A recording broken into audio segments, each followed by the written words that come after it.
Alors, la méthode Living Lab, c'est une méthode qui vise à concevoir de nouveaux produits et de nouveaux services.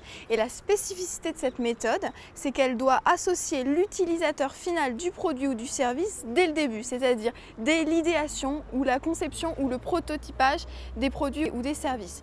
Donc ensuite, les utilisateurs finaux sont associés à chaque étape du processus d'innovation de façon vraiment itérative, ce qui permet d'obtenir plus rapidement des outils ou des produits ou des services qui répondent aux besoins des utilisateurs finaux.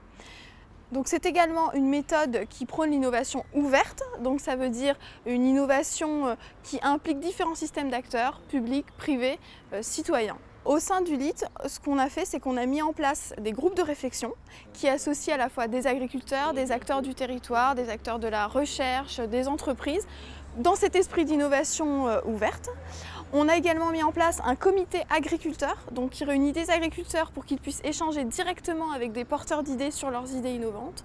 On a mis en place aussi un comité de partenaires financeurs et du territoire pour associer les collectivités du territoire à ce projet.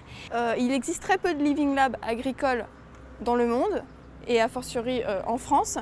Et d'ailleurs, le LIT Grande Culture en Auvergne est un projet pilote de Living Lab agricole en France.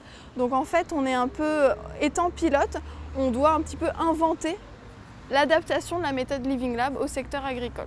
Donc dans le cadre du LIT, Biovitis s'est positionné sur des propositions d'idées, en effet. Biovitis, ça existe depuis quelques années déjà, depuis les années 2000 sous cette appellation Biovitis. Et c'est depuis cette année-là, donc 17 ans maintenant, que ont commencé à se développer les solutions pour l'agronomie, qui sont utilisées en France, qui sont utilisées dans d'autres pays d'Europe ou du monde. Et donc dans le cadre du LIT, et toujours dans cette considération de prendre l'agriculteur et de le mettre au centre du questionnement, on a décidé de venir vraiment en contact, en discussion avec les professionnels du terrain pour voir quelles étaient leurs problématiques et voir si ensemble on peut composer et proposer des sujets et des solutions qui répondent vraiment à leurs attentes. Le LIT est un milieu d'échange entre différentes professions. C'est formidable, il y a un bouillon d'idées qui est merveilleux et je crois que c'est vraiment une belle aventure, très belle aventure.